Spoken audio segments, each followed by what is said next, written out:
katanungan ba sa iyong isipan tungkol sa siyensya at teknolohiya? Ano mang kailangan mo sa iyong komunidad, basta't sagam may kasagutan. Di mo na kailangan pang umalis ng tahanan pagka malapit sa iyo. Alin ang tuklasan, mga bagong paraan sa ating mundo. Kaya sa magkatabi ng talagay ng mga bagay na ngayon walang matutuklasan. Halika na't may mga bagong kaalaman. Ito'y tungkol sa agam, tungkol sa siyensya at teknolohiya. Basta siyensya at teknolohiya, ayos na ayos sa ato. The views and opinions expressed in this program are those of the individuals involved and do not necessarily reflect the official policy or position of Ayos na Ayos sa Dos Management. Isang agham na ramdam na hapon po sa ating lahat. Welcome and welcome back sa pinakabagong episode ng Ayos na Ayos sa DOS Season 4. Ito ang programang magatid sa inyo ng mga makabuluhang kwentuhan patungkol sa siyensya, teknolohiya at inobasyon. Kayo ay nakasubaybay sa DOST Central Luzon Facebook page, sa Radio Agri 90.1 FM, ang official radio station ng Philippine Center for Post-Harvest Development and Mechanization of PhilMec at sa Access Network Community Channel. Ako po ang inyong lingkod, Dian Briones, ang makakasama niyo ngayong Lunes alas 3 hanggang alas 4 ng hapon para sa ating makaagham na programa. Sama-sama po tayo para sa isang oras na punong-puno ng kaalaman hinggil sa mga teknolohiya at inobasyong hatid ng Department of Science and Technology. Ako naman si Lorraine Custodio, ang kasama ninyo sa ating talakayan. Dito huming muli ang inyong weekly dose of knowledge and good vibes. Dito lamang yan sa Ayos na Ayos sa DOS Season 4. Nais po naming batiin ng isang makaagham na hapon ang kagalang-galang na Regional Director ng DOST Central Luzon. Walang iba kundi si Dr. Julius Cesar V. Sicat. Ayan, good afternoon po, RD. And isang agham na ramdam na hapon din po sa aming mga Assistant Regional Directors, ARD for Technical Operations, ARD Romy, ARD for Finance and Administrative Services, ARD Belen, and ARD for Field Operations, ARD Cell. And sa amin din pong mga provincial directors, pati na rin sa lahat ng staff ng regional office and PSTOs ng buong DOST Central Luzon. Yan, partner, no? Alam mo, parang kahit in-announce na alternative na yung magiging arrangement ng ating work ngayong 12 onwards, ay parang nabalitaan kong karamihan sa ating mga PSTOs and mga staff sa regional office ng DOST Central Luzon ay nanatili sa office dahil merong mga kailangan tapusin. Talaga napakasipag ng mga taga-DOST. Ano? So binabati rin po namin ang buong DOST Central Luzon S&T Promotion and Communication Unit under the leadership of Dr. Laydemel B. Sicat. So good afternoon po sa ICOM team and of course to PD Lades. Isang agham na ramdam na hapon din po sa lahat ng bumubuo ng PhilMec sa pangunguna ng kanilang Director 4 na si Dr. Janicio G. Alvendea. Pati na rin of course ang buong team ng Radio Agri. Nais din po naming batiin ang Access Network Cable TV na katuwang natin every week, pati na rin sa mga nakikinig at nanonood sa atin ngayon. Ayan, isang maulan at isang agham na ramdam na hapon po sa inyong lahat. Ayan, partner, matagal-dagal din doon, no? Bago yung last tayong nagkasama para sa Ayos na Ayos sa DOS na programa natin. Kaya Yes, ikaw, partner, kumusta ka naman? Okay naman. Safe pa naman. Wala namang ubo, sipon. Thank you, Lord. No? Yes. At tayo ay healthy pa rin. Tama. And ako, okay lang din naman ako, partner. Ay, sorry. Nakalimutan kitang kumustahin. Okay lang ako. Pero, ayun nga, excited na ako kasi parang medyo matagal-tagal din nga, di ba, bago tayo nakapag-air ulit ng episode. So, parang medyo... 2 linggo, partner, no? Tama ba? Medyo hindi ako nakakaranas ng weekly dose of knowledge and good vibes nako. So, ito na yon. Parang ready na ako. Ayun na, For partner. sure, partner, may bibigay ang good vibes sa'yo this afternoon. And of course, yung weekly dose of knowledge, mako-compensate yan, yung 2 weeks na nawala. Tama. Kaya naman, mag-recap muna po tayo for episode 26 dahil 27 Episode 27 na episode Wow. 27 Episode na tayo, 27. partner. Wow. So, last episode ay nakasama natin si Dr. Raul V. Destura, ang CEO po and President ng Manila Health Tech Inc. Incorporated. Ipinakilala niya po sa atin ang kanilang groundbreaking innovation nga, which is yung Lab in a Mug. So yung Lab in a Mug, isa itong portable mini laboratory na design siya para maging mas mabilis, abot kaya and mas accessible yung diagnosis ng mga sakit. And madami-daming sakit din yung kayang i-diagnose nitong Lab in a Mug, tulad na lang po ng dengue, tuberculosis, leptospirosis at influenza. And sa title nga, 'di ba, sa pangalan niya, Lab in a Mug, isa itong coffee mug shape, 'di ba? Ganun lang siya kaliit yung design niya. Tapos pwede ditong mag-conduct ng molecular diagnostic tests kahit sa mga lugar na limited yung access sa malalaking laboratories. So, Alam mo, ang galing, 'di ba, nung Lab in partner. a Mug. Literal na yung version nila ngayon, talagang ginawa nilang yung mug na ganun yung shape, kung halos singlaki rin talaga ng tasa, tapos meron ding tenga. So literal talaga pinanindigan yung pagiging love in a mug niya, Yes. partner. So sa madaling salita, as the name itself says, ay isa itong laboratory inside a mug. And yes, very accessible nga siya dahil lalo sa ating mga GIDA community. So para po sa ating mga nakikinig at nanonood sa atin ngayong hapon, ang GIDA communities po ay mga geographically isolated and disadvantaged areas.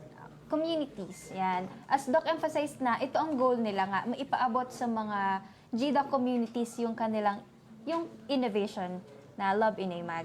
Dahil it can be powered by both regular electric energy and of course, yung solar din, na very relevant ngayon na paggamit nga ng renewable energy dahil sa pagtaas ng consumption or pagtaas ng mga presyo ng ibang sources of energy natin, yung fuel, specifically yung fuel, ano.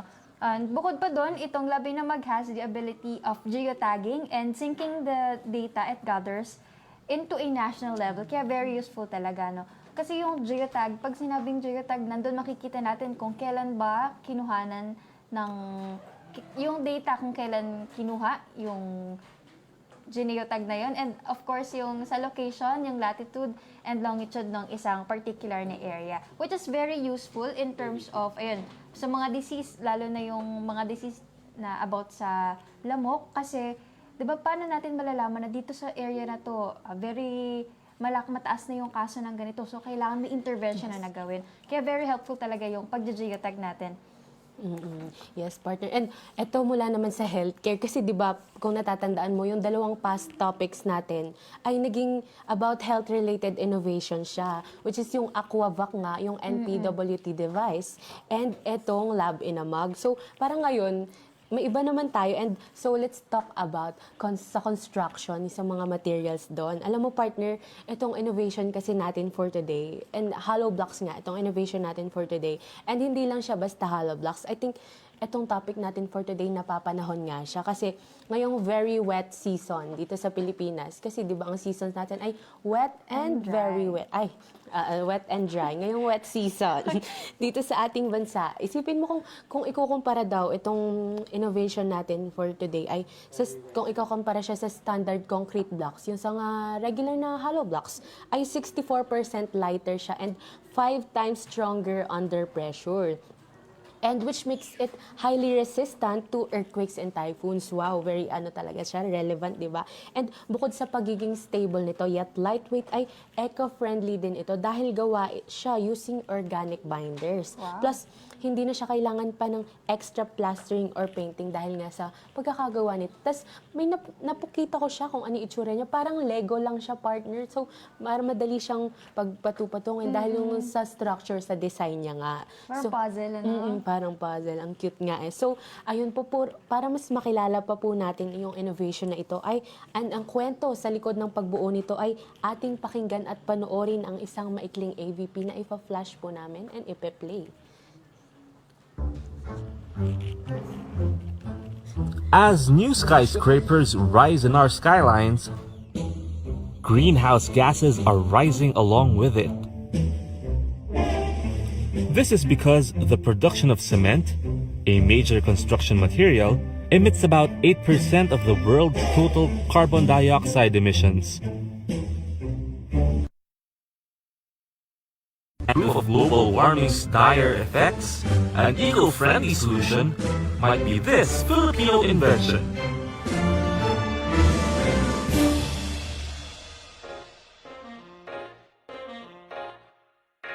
Invented by Dr. Ria Canlas, Polite is a very tough material.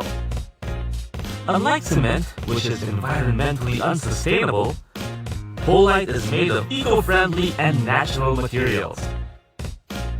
Polite products are easy to install, very customizable, and extremely strong.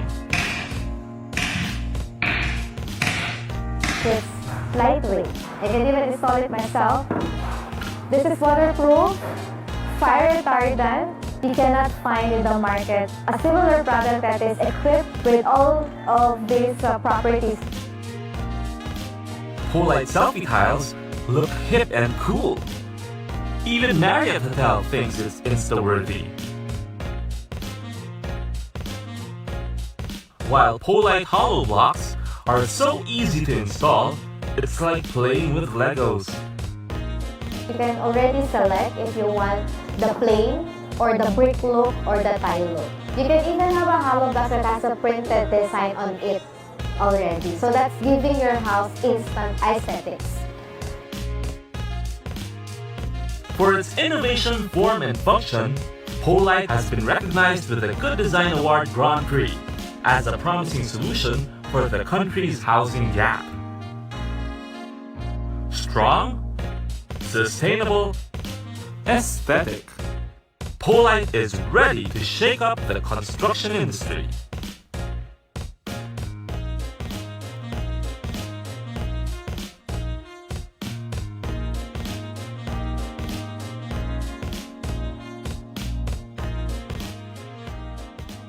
Alam mo, partner, saktong-sakto talaga innovation natin sa panahon ngayon. Lalo na nung mga nagdaang mga buwan, di ba? Sunod-sunod yung mga lindol na nangyari. At napanood natin nga, nasabi yung sa typhoon, in terms of typhoon, no? Tsaka sa fire din, parang fire resistant siya. Yes. Kaya naman kilalanin natin ang ating guest for today's episode. So she is a civil and materials engineer, inventor, patent professional, entrepreneur, academician, and science communicator. She is also recognized as a feminine genius ASEAN designer and woman in science.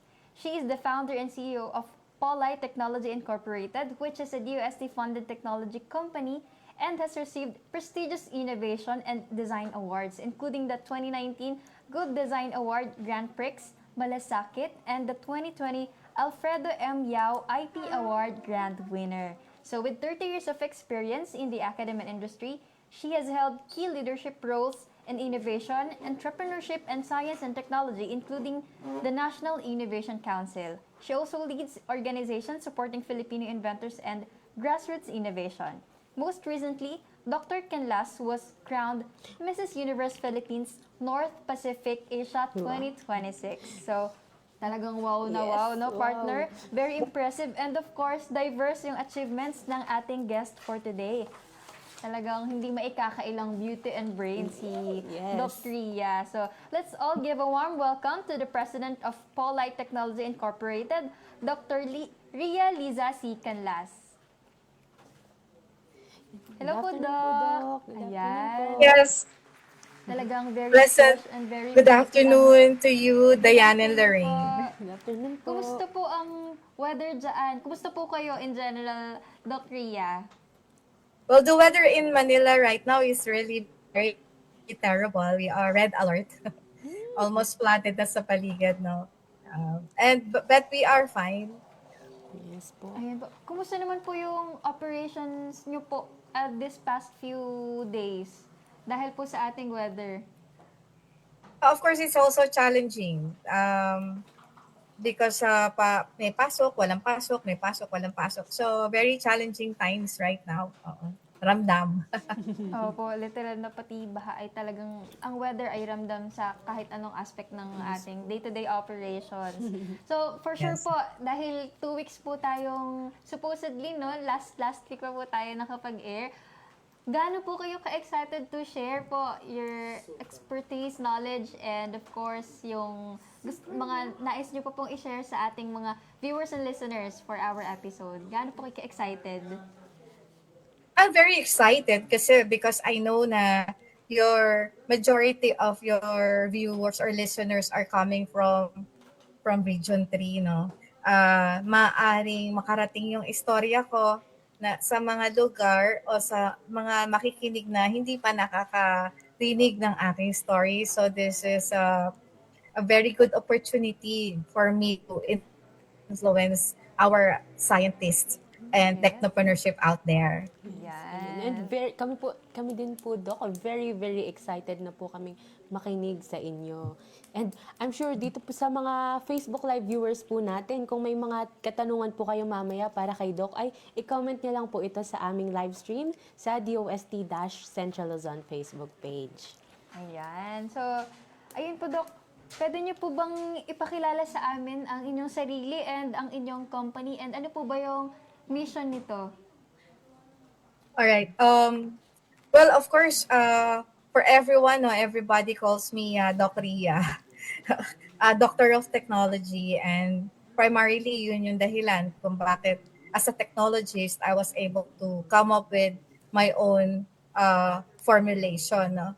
The reason behind yung aking paggawa ng ganitong technology, it's because I'm a civil engineer by profession.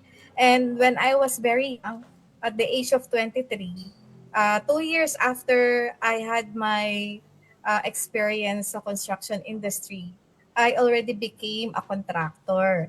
And at that time, most of my projects are called wet works. Ito yung CHP laying, tile works, no, mga installation. Yan ang aking mga project nung bata pa ako. So, kumbaga, paborito ko talaga ang hollow blocks kasi nung araw kabuhayan ko siya. Then later on, I was exposed in the academe. I fell in love with research. As in, no, I become first a social scientist. I publish muna yung mga social science, social researches. Then I challenge myself to do experimental research because in engineering, when I handle research subjects, they are all experimental, and I don't want I want to show to my students that I also do the same burden no, that they're doing in school. Sinabayan ko ng experimental research. And so from falling in love with research, I fell in love naman with innovation. And I never knew at that time that this will become very disruptive in the market. So my purpose really is to come up with a replacement for traditional materials because the cement being one of the most popular construction materials that we use in the market contributes to 8% of the carbon dioxide emission. Plus, the built environment in itself contributes about 10% naman to the carbon dioxide. So, dalawa yung nilelesen na minimitigate natin dito. No? So, in the future, my dream really is to replace the traditional materials being used in particularly in a housing project by 60%. Kaya yung I introduced a formulation. That formulation can be in a form of a hollow blocks, in a form of a tiles, in a form of a furniture, in a form of so many things as long as it is moldable. Ayun. From construction to research to innovation. Yes. Talagang makikita mo parang kahit kung ano nasang situation si Doc Ria, no? Nagta-drive siya. Mm-mm. Yes. And yung passion niya, talagang Nararamdaman po, diba? totoo, And totoo. Doc, tanong lang po, saan po galing yung pangalan po na Polite Technology, ma? Because in the on state talaga ang gusto ko lightweight. Yun lang talaga yung gusto kong i-achieve, no? And then as you move on, as you go on, yung palang materials when they come together, they create more than being lightweight. Kaya yung aking research, this is really deep tech, no? Gumamit talaga ako ng mga analytical tools, mga regression analysis to really determine the contribution of each ingredient to the overall mechanical properties of the material. I have done more than 1,000 specimens during my experimentation. Para lang malaman ng iba, I did a lot of optimization techniques and simulations. No? Kasi yung optimization, yan, libo talaga yung specimen. Magkakagastos na ako ng sobra noon. Kaya yung sumunod na sa akin, simulation technique na natin, turuan naman ako na isang guru na balik scientist na ng DOST, no. In other words, yung technology na ito is hinango natin from various combined methodologies. Ang galing. Siguro, ang galing po, Doc, kasi yun nga po, sa simulation na part, kasi alam ko po hindi siya talaga basta-basta. Ayun nga, and natutuhan niyo po yun from a balik scientist, and for sure po, malaki rin po yung naging, tawag dito, yung cost efficiency na natuto po sa simulation, ano po, Doc? Lorraine, alam mo, ang nakakatawa ganito, na kasi yung scientist, kung ano na sinasabi niya, like finite element analysis. So I'm not practically interested. Kaya lang, nahulog, I dropped my phone in front of him. So when I dropped my phone, sabi niya, Ria, you know that we can easily simulate and compute at what height you can drop the phone without damaging it. Wow. Oh my God, I need that. Sabi ko, I need that. Well, apparently, honestly at the time, medyo overloaded na ako sa mga ginagawa ko. I can no longer learn the whole technique of simulation myself. So you know what I did, guys? Ito yung isa sa maganda sa journey ko, no? So I put up an organization called Finite Element Institute of the Philippines. This organization, together with the Balik Scientist, and also we partner with the OST ITDI, we trained the young professionals or the graduating students, mainly coming from the manufacturing sector and the construction sector, mga mechanical engineers at saka civil engineers. Nahingi kami ng fund from the OST to train them. So, ang ibig sabihin, nag-train ako ng mga tao to do the analysis for me. Kasi if I'll be the one to learn the analysis process, it may took me some time to learn, no? Kasi syempre, sa age din yung may learning, very technical yung knowledge. So, ganun yung nangyari hanggang sa ang dami ko nang na-publish ng mga journals regarding the capabilities of Polite on a more cost-efficient way na hindi ko na kailangang i-destroy, maging destructive yung testing ko, no? So, meron na akong mga initial parameters coming from the laboratory and the rest are now simulated, lalo na yung impact ng earthquake, ng typhoon. No, we really simulate yung mga typhoon na earthquake that are historically affecting the Philippines. So, yun talaga yung power ng simulation po, ano? Basically, no, it's a wall system and it can be of any form. Kaya lang, unang-una, I have the optimization, the formulation itself. So, the formula dictates the strength and the look of the materials.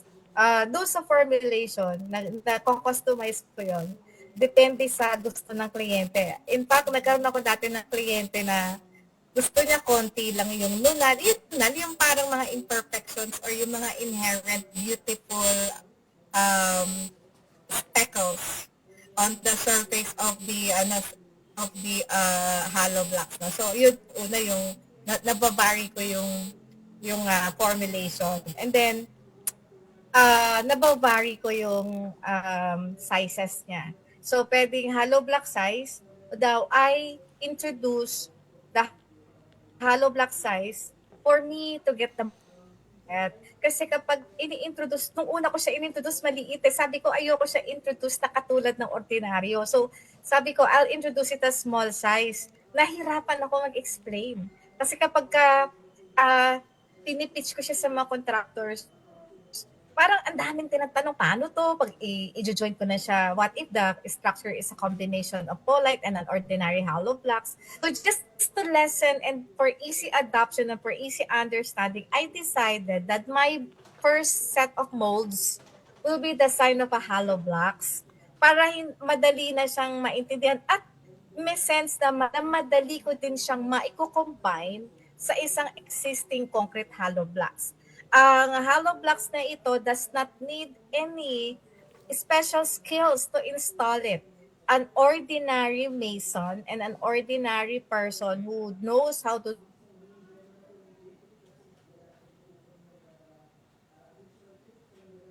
do construct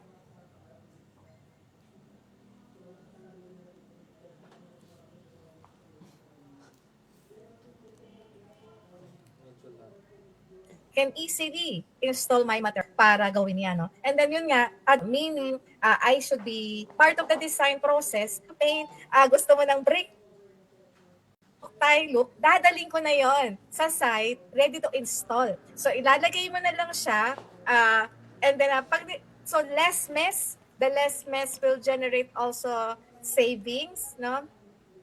So so straight na. Baka nang masyado pang problemahin. Kaya I can do all colors.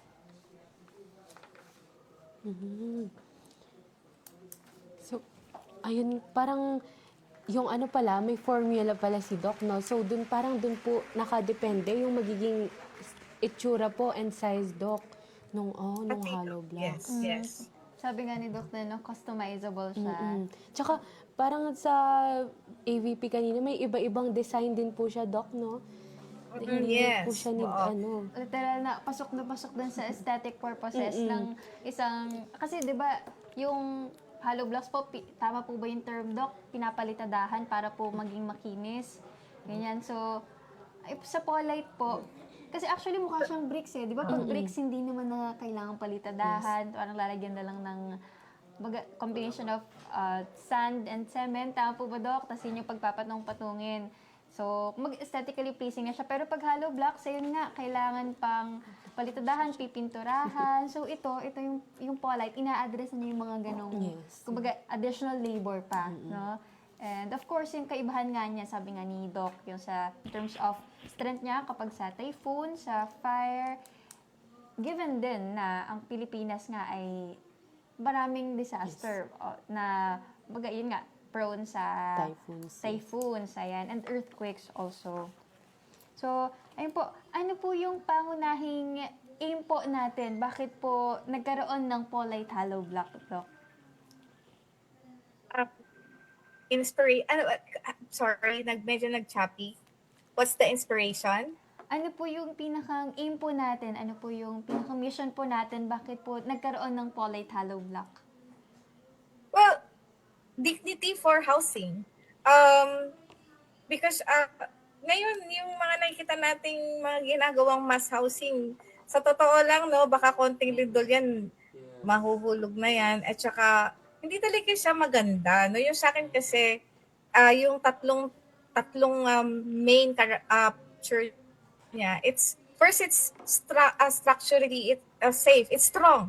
And then second, it's beautiful aesthetically, sinabi nyo kanina, no? And then third, it is sustainable. So it is really taking care of our environment and our future. So nagkakaroon ng dignity yung family na titira sa isang tinatawag nating economic housing. So literal na syempre, malaki po. Actually, na peace of mind yan sa family, no? Kapag alam nilang, okay, magkalindol man or magka-fireman, kumbaga, hindi ganun magiging, ano bang tawag doon, partner? Malaki yung magiging negative effect doon sa isang home. Kasi nga, syempre, home dapat nagbibigay sa atin ng peace of mind. Pero and safety doon, yun yung mararamdaman mo dapat. kasi partner, ang dami. Lorraine, just to add up, it's not brittle. Kasi yung concrete, kapag siya ay nag-fail, nagpipira-piraso siya, tapos mahuhulog yung debris, no? Tapos mamamatay na yung mga madadaganan niya. So, ito kasi yung failure nito is like parang siya napupunit. So, yung mga debris niya, aside from it is really strong, aside doon, if it fails, no? Halimbawa, nag-fail na talaga ang lakas ng lindol, wala masyadong debris na mahuhulog sa tao or madadaganan siya. Opo. Po, which is madalas yun yung Nagiging tira-pira problema, yes. partner, no? Tsaka, yun, dahil nga lightweight nga po siya, di ba? So, pag, yun nga, compared sa concrete, kapag natumba na siya, ay, hindi ganun siguro magiging kalala yung destruction. Tsaka partner, upon seeing the news, no, yung mga pictures po ng mga lumindol sa ganito, lumindol sa ganyan. Una mo makikita yung mga two-story na mga bahay na parang, parang gawa lang sa buhangin. Kung titingnan mo, yung pagguho po niya napakabilis. And parang pag titingnan mo, parang napakalambot naman nung pagkakagawa. Bakit naman kaya naging ganon? Pero visible nga, na syempre, na hollow blocks nga po, yung ordinary na hollow blocks po yung ginamit sa pag-construct. And even yung ibang malalaking establishment, pag nakita natin sa news, yung hindi ko matandaan, pero parang sa part ng Mindanao din po yun, Doc. Yun nga, and makikita natin yung mga pictures talagang yung pagguho ng mga buildings, yun parang very, yun nabanggit ni Doc, yung brittle, no? Yung ordinary But I hollow want block. to add, Lorraine, na kasi baka may mga nanonood, magtanong sila, is it the hollow blocks that fight for the earthquake, no? Yung construction kasi natin ng concrete, it always goes with the reinforcing bars. Di ba may mga, Bakal. sila steel sa loob, Opo. no? So yung earthquake is tensile forces and technically, it is the rebars that take care the tension forces, and then it is the concrete that take care of the compression forces. So generally sa isang lindol, ang nag-a-act dyan yung bakal. So doon sa hollow blocks po, we still have bakal. So nilalagyan pa rin siya natin ng bakal, no? So but sa design kasi ng how many pieces of how many pieces or spacings of reinforcing bars that we will use inside it, nagkakaroon naman tayo doon ng efficiency din kasi dahil yung hollow block in itself is 1.3 better in flexure pagdating naman sa concrete hollow block. So nagiging efficient din siya pagdating naman sa pag-compute ng total kilograms of hollow blocks na ilalagay natin. Ganon din naman sa paggamit ng halimbawa ng hollow blocks, no? Na dahil matibay siya in terms of compression, mas nagiging optimized din yung size ng hollow blocks na ginagamit natin. Pero ask ko lang po, Doc, kung si Polite hollow blocks po ba ay gumagamit reinforcing bars, yung typical po na reinforcing bars din po ba yung ginagamit niya sa mga pagipagitan? Yes. The typical. We cannot remove that. Yes, po. Although not for now. No. Kasi there are some contractors who are actually challenging me na para sa isang one-story building or yung mga low-rise lang na wag na akong gumamit ng mga structural components, no. Pero by simulation, it is really feasible, pero in the actual, hindi ko po na ginagawa yung ganon. So, yung mga component like yung mga biga, mga poste, tapos yung paglagay ng mga reinforcing bars, nandun pa rin talaga sila.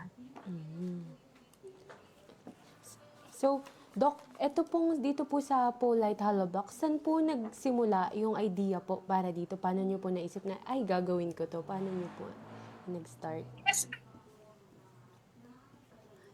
Yes, because dahil I love wet works, no? Yun yung na-expose ko na when I was still very young. So, yun ang inuna ko muna is mimic the characteristic of concrete. Basically mimic, then replace them one by one. Alam niyo yung sa optimization, yung replacement na ginawa ko, guys, pa isa-isa. So talagang hindi sa ala chamba na nag-isip ako ng formula, tapos ginamit ko yung hindi. Isa-isa ko tinanggal sa equation, no? Pinapalitan ko pa din yung mga, tapos nag-try pa ako ng mga kaya yun yung nag-inspire sa akin kasi parang para sa akin dapat makapag-create ako ng something na mas makakatipid ako as a contractor, di ba? Makakatipid or at saka mas yung pagmatibay, ano na yun inherently, no? Ibig sabihin ko na inherently, I really um, what you call, sinadya ko na mga structural components ang gamitin ko doon sa aking hollow blocks. So, paano naman po yung naging journey niyo po from its concept to implementation po ng Polite Hollow Blocks, Doc? Because it's a technology that is deep tech and kasama siya sa mga category na a matter of life and death. Kasi meaning, kapag nag-fail ako, madaming mamamatay, no? So it is something very long. Yung gestation period is very long. Took me years. Dahil sabi ko nga sa inyo, yung optimization process ko, yung ganong kadaming simulation at pag optimize ko ng mga various materials, napakahaba na nangyari sa akin na experimentation. Tapos parang hindi naman talaga ako muna nag-focus na 100% of my time is doing my technology. Syempre, do bootstrapping. So meaning I spend my own money. In short, I need to earn during the time. And if we're talking of about 10 years of experimenting on the side, nauubos talaga yung pera ko doon sa sa pag-experiment until such time na talagang wala na talaga. So that's the time that and nakakita na ako ng potential kasi ang dami na kasing mga contractor na po nakita nila, they're so amazed and they really wanted to use it na pero kulang pa talaga sa experiment. So that's the time na kailangan ko na lumapit sa Department of Science and Technology.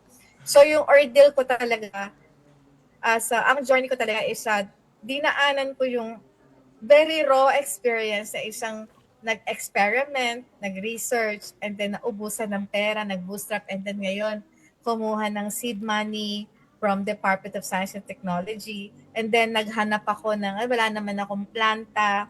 So, humanap ako ng kaibigan, na angel din siya. Yung kaibigan ko na yon pinagamit sa akin yung planta niya. And then paggamit ko ng planta niya, kasama yung mga equipments niya, tapos pati yung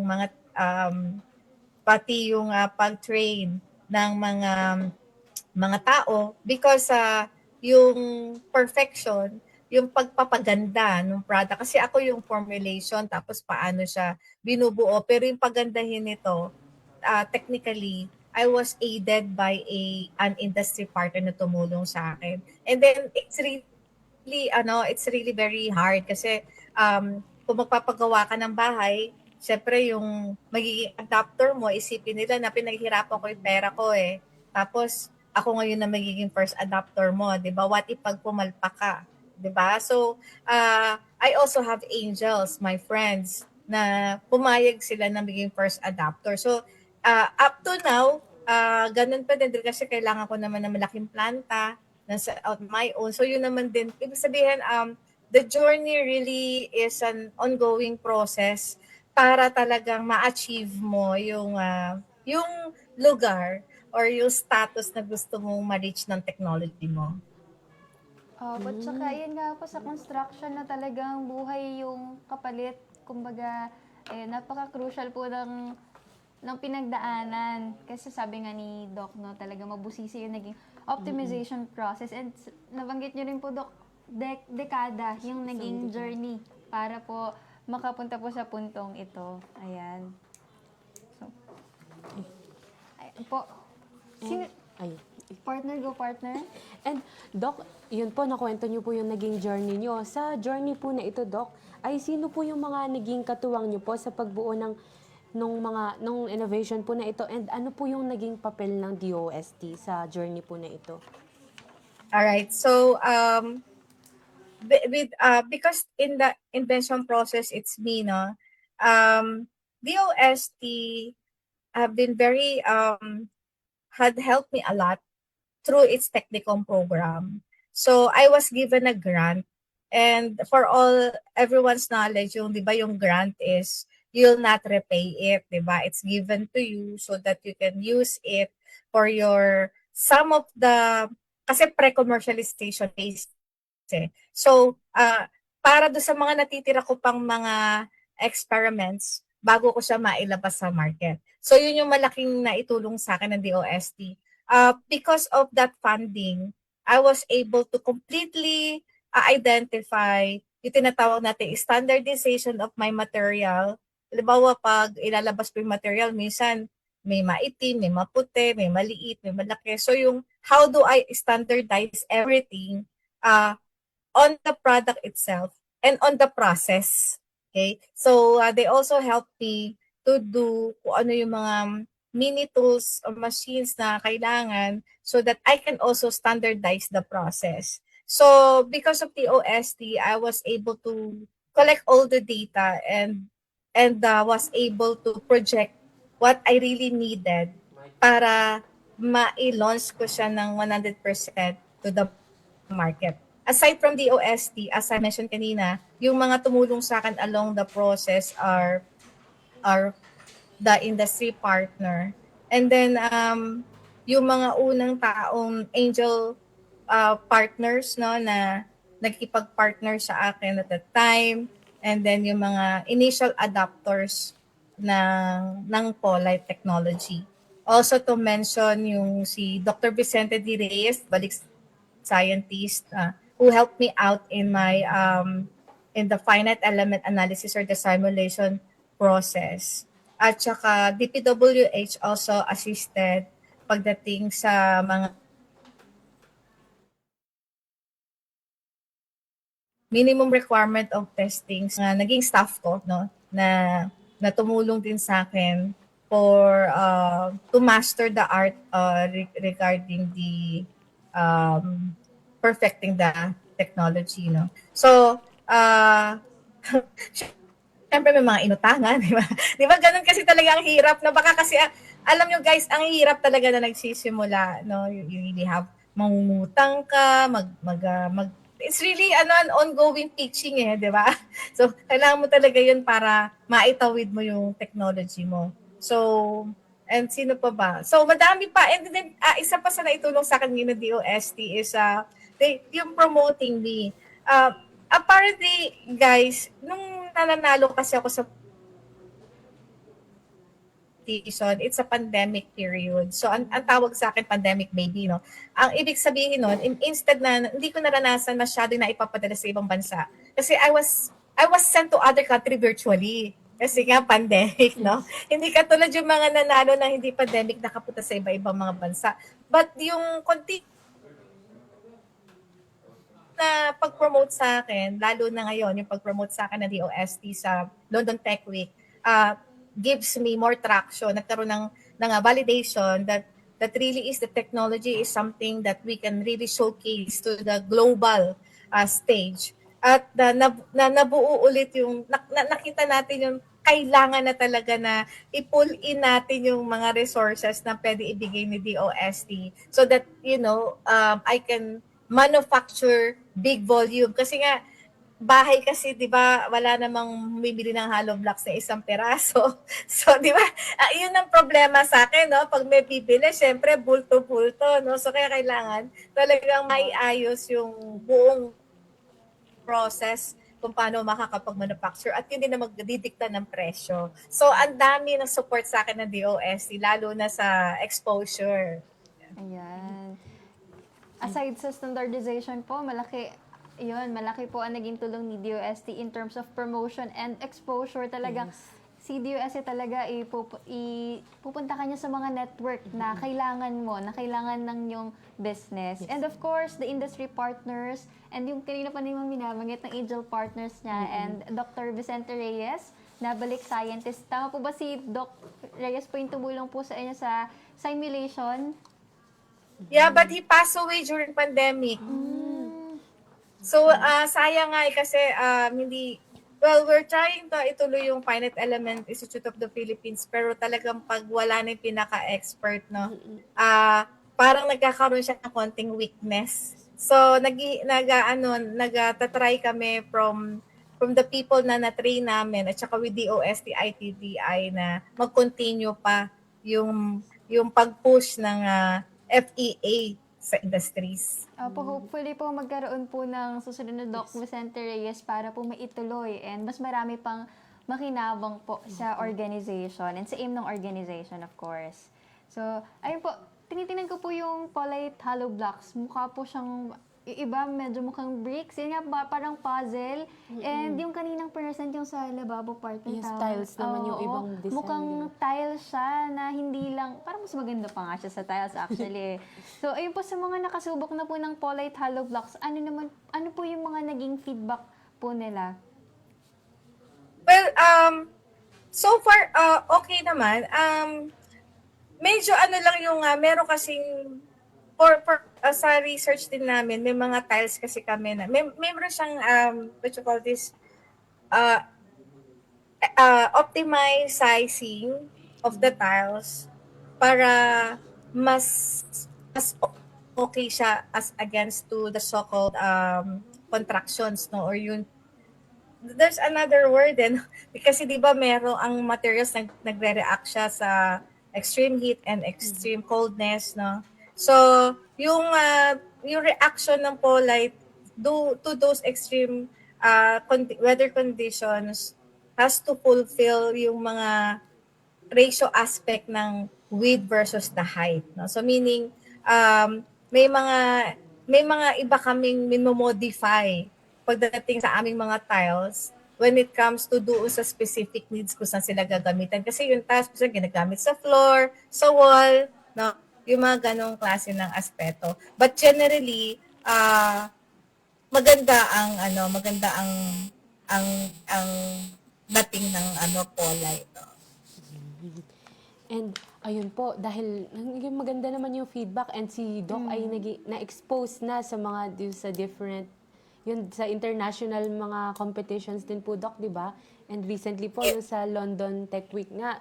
Actually, doon po namin kayo na kita, Doc, sa promotion po from DOST TAPI. So, kaya po namin kayo parang bagay sa program natin to. So, na-invite po namin kayo dito, Doc. And doon sa mga nasalihan niyo po na mga ganun po, Doc, may natanggap na po ba kayong pagkilala, milestones, or achievements po throughout the years?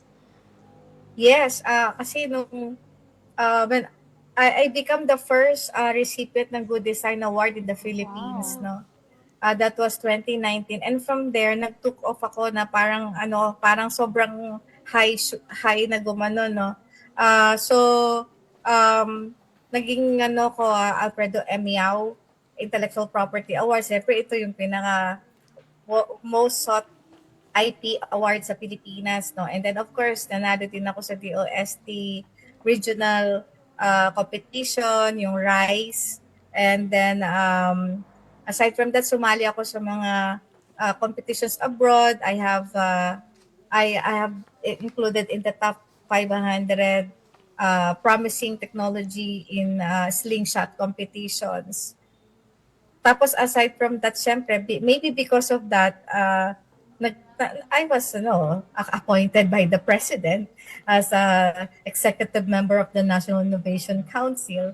Tapos hindi pa yung mga awards pa coming from the schools and university where I came from. Of course, in-awardan ako kung saan ako nag-aral na elementary, high school, college, and even to the universities kung saan ako nag-work and naging connected, no? So, kumbaga sa recognition, nagsunod-sunod siya. Parang every year, there's a recognition. Talagang deserve po ang inyong mga recognition, Doc. And ito, i-mention natin, kailangan nating i-mention. Yeah. Yes. I'll go, partner. Mrs. Universe ng 2026 sa Asia Pacific. Doc, can you talk about ISPO? Naisabay pa ni Doc na sling yung competition, Yes. ano? Nanalo pa siya. Grabe. Siya yung crown, siya yung queen. So, nasa harap tayo ng queen ngayon. Yeah. The Mrs. Universe Philippines is an advocacy competition and I represent the voice of the scientific community. Pinakita ko sa tao na ang mga scientists ay magaganda din at nagagawa ng impact sa ating lipunan, no? So, yung naging award ko, ito lang yun, nung June, mine is the North Pacific North Pacific Asia Award. Saktong-sakto yung background ni Doc, Yes. talagang parang may pasilip ng universe ng kanyang background. Yes. Talagang makikita naman po and nararamdaman Opo. namin ni partner, and of course, malamang yung mga viewers and listeners din natin Opo. na literal na beauty and brain, si Doc Rhea. Actually, madami akong natutunan. As someone po na hindi naman po like from a science background and technical na science background. So, marami po akong natutunan ngayon, Doc. So, And very thank you po. inspiring, Inspiring Kasi at din. 23 years 23. old, tama po ba, Doc? At 23, contractor na po kayo. Grabe, parang kagagraduate ko pa lang noon. Kamamarcha ko pa lang po ng Totoo. graduation site ng Yes aming po. university. So, very nakaka-inspire siya. Tapos si Doc contractor na, no? Pero kumbaga isipin natin sa iba yung age na yan, ma-achieve nila at the age of 30, 40, or kung ano pa mga edad. Pero si Doc at 23, ayan. And as a woman in STEM, di ba? Dahil yes. babae si Doc, parang mas nakaka-inspire lalo, nakaka-inspire, no? yes. Lalo na construction industry. And din as contractor, kasi karamihan ng kilala nating contractor, mga lalaki. yes. Pero Parang pinatunayan ni Doc na kaya. she is Kayang-kaya a ng mga woman in babae. male-dominated fields. Yes, si Doc.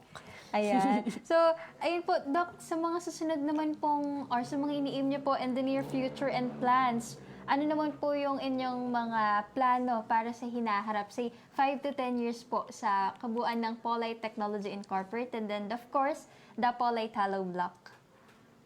Okay, by the way, I captured my raw experience. Mabanggit ko lang, no, because yung raw journey ko sa technopreneur, it validates a curriculum in Masters in Business Innovation. So, because of this, kinapsulize ko yung aking journey sa isang planner na ang tawag is the Feminine Genius Planner. So, nilaunch ko to last March 2025 para magamit siya at maging guide siya ng mga tao. This is a planner na parang instruction. Step by step, tinuro ko kung paano niya gagawin yung 5 phases na isang journey na isang innovator. So, in the near future, 5 to 10 years from now, this is really what I wanted. I really wanted to become a unicorn. Kaya talagang there were some cases na nanalo sa Good Design Award and I got a scholarship doon sa Innovation Creative Enterprise. So I joined the class. Tapos pag sinasabi ko I wanted to be a unicorn, parang I know that some people will say, are you crazy? And then one classmate sent me a PM. Sabi niya, hey Rhea, I wanted how you wanted to manifest so many good things in your life and I admire you for the kind of future that you want. No? Aside from becoming a unicorn, since nung na-appoint ako ni President, I really am helping the inventors and innovators of this country, especially so that I am the president of the Filipino Women Inventors Society. So I want to upgrade the situation of our scientists, and I launched my own program called Invento Masagana. Yung Invento Masagana, this is an e-commerce platform and an end-to-end ecosystem where I do not just support the MSMEs or the inventors, but I also teach the grassroots to adapt and to support Tatak Filipino. Kasi kung susuportahan ko yung inventors na pero wala namang buyers, no? So I am into educating our grassroots and community in general of a certain mindset. Ito na tawag kong purple mindset where dapat ginagamit natin yung ating sariling isipan para mag-create ng wealth and you. So I wanted to see many people having a purple mindset, many people adapting Filipino, and many people being patriotic, no? Changing the brands na sana bili na nila yung Tatak Filipino. Ganoon din naman sa Hollow Blocks, no? I wanted to see houses, mass housing being built with Polite products. Ayun. Ayun. And Docs, para naman po sa mga interested po dito sa Polite and sa Polite Hollow Blocks po, saan po sila pwedeng magtungo or sino po yung pwede nilang kontakin? Punta lang sila sa Facebook page ng Polite, yung Pol Dash, kasi po, nilalig akong Dash. Pol-Light Technology Inc. Facebook page. Mag-chat lang po sila kung saan mo ako kinontak na yan. Po. So, chat lang po sila doon and then the team will automatically respond to them. Yes po. Ayun po. Pwede nyo pong kontakin sila, Doc, if interested po kayo sa Facebook page na Po-Light Technology Inc. And ayun po, very responsive po sila, Doc. So, madali lang pong kayo makakapag-reach out through Facebook po. Ayan. Ngayon po ay magbabasa naman po tayo ng mga questions from our live viewers. Ayan. So, meron po dito from Sir Arvin J. Hello po, Sir Arvin. Talagang every episode natin, no? So, ding active din dyan. So, Sir Arvin, hello po, Dr. Canlas. I am from Kalumpit din po, katulad ninyo. May I ask po about their durability when exposed to water for a long period? Specifically, if these blocks are used in flood-prone areas like Kalumpit, Bulacan, would prolonged exposure or even submersion in floodwater affect their strength, integrity, or lifespan? Ayun po. Is there already any testing or data on their performance under these conditions? Hello, fellow Kalumpitenyo. Kalumpit is now submerged in water. I'm really from Kalumpit. No? Mahal na mahal ko ang Kalumpit. Mrs. Bulacan ako, by the way. Mrs. Philippines Wow. Sorry. Bulacan. So when it's non-porous, there is no seepage of water within the whole body of Polite. And yes, there has been testing that hindi magpe-penetrate yung water doon sa loob. So therefore, if you put Polite and submerge it in water, hindi dadaan yung water, hindi magpa-pass through. Provided that you protect the what you call it, the joints. No? If you're connecting one Polite to another Polite, yung joint na magdudugtong sa kanila, dapat yung liquid form din ng Polite. Kasi kung gagamit tayo ng pandugtong natin, typically, gumagamit naman tayo ng cement, mortar para magtugtong sila, magkabit-kabit sila, no? Or foam concrete. Pero kung talagang gusto natin ng talagang watertight yung ating construction, kailangan siyang gumamit ng liquid form of Polite as the paste at hindi na po magsisip ang water. Actually, doon sa mga pinagamit namin ng Polite, doon sa ilalim na kung saan gumagamit na yung foundation, sa wall footing ng wall, gumagamit pa sila ng concrete hollow blocks, ordinary concrete hollow blocks. Kasi nanghihinayang na gamitin yung magandang hollow blocks, ilalagay mo lang sa ilalim ng lupa. Tapos yung naka-expose, yun na yung concrete hollow blocks. Yung testing naman ng actual na, kunwari ginamit ko talaga siya na panglaban sa baha, hindi ko pa siya nagagawa. Soon, gusto kong gawin sa Kalumpit. So, kung makakapagtayo na kami doon ng sample ng Polite, talaga mapapatunayan na pwede siyang ilagay sa perimeter wall ng isang bahay, hindi ka papasukin sa loob. Kaya nga lang, pag ginamit mong ganon, meron ka din kasing pintuan, di ba? Meron ka din kasing bintana, no? Yung bintana at pintuan, hindi naman siya gawa ng Polite. So, yun ang hahanap para pumasok siya sa loob. Yung mga dugtungan. Ayun. So, dahil to answer the question po, dahil ito pong yung materials po ng Polite, Doc, ay non-porous, tama po ba? So, Yes, okay. hindi po siya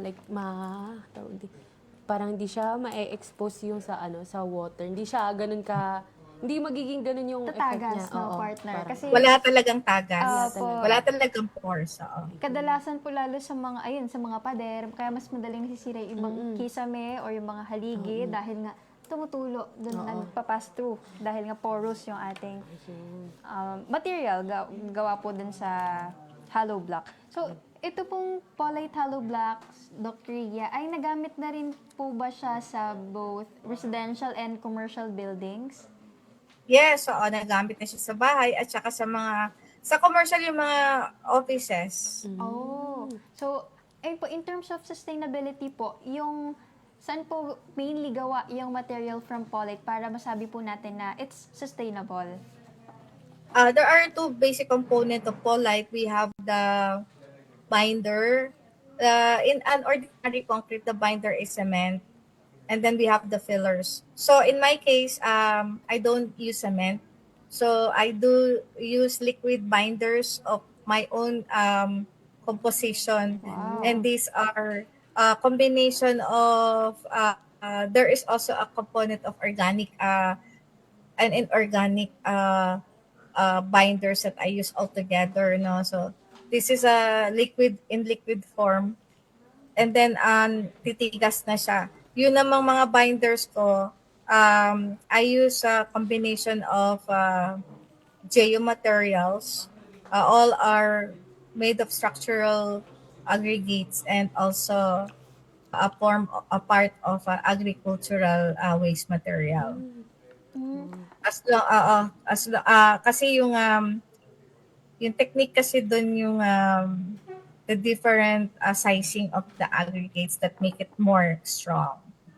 Ayun po. So, yung binder po niya, Doc, is completely, yun lang po yung binder din? Or, kumbaga yung sa gravel and sand po, gumagamit pa rin po ba tayo ng ganun as parang pinakampalaman po ng ating Polite hollow blocks? Yeah, yun yung fillers ko. Oo. Oh, Yun yung fillers ko ng mga structural geomaterials and agri-waste material. Okay. Ayan. Parang so far, meron pa ba tayong question dyan, partner? Wala naman na po tayong question, pero may comment po tayo from Miss Marivic Rivera. Hello po, tita. Ayun po, thank you po, Dr. Canlas, sabi po ni ma'am. And congratulations to Dian Lorraine and DOST Central Luzon for a very rich knowledge week. Ayan. And Hello po, syempre, tita. hello po. That's all thanks po sa ating guest ngayon na si Doc Ria. And, Ayan. Grabe po yung inspiration na ibinigay nyo, Doc Ria. Kasi aside from, ayun nga, ilan sa mga role ni Doc Ria, aside sa entrepreneur, academician, innovator, and of course, a beauty queen. queen, yes. Ayan. Naman advocacy, Talagang di ba? kitang-kita naman kay Ma'am sa the way she talks, pag nagsasmile si Doc. tsaka And pag- titignan mo pa lang si Doc. Oo, yung presence, Yes. talagang, andun na yung, ano bang tawag dun, partner? The air of elegance. It's giving. It's Ayan, the aura is giving. Sabi nga po sa mga Gen Z term natin Yes ngayon. po. Yan. So, ayun po. Thank you so much po. Thank you so much po, Dr. Ria, sa inyong mga shinare, knowledge, aside from knowledge, and ayun yung passion niyo po. Talagang ramdam na ramdam namin na kahit saan idala si Doc, talagang kaya niyang islay. Yung slay po ay yung term po na ginagamit na magiging excellent ka doon sa ginagawa mo. Opo. Ayan po. And Doc, baka may gusto po kayong batiin, i-promote, i-shout out po. Ayun po. Oo.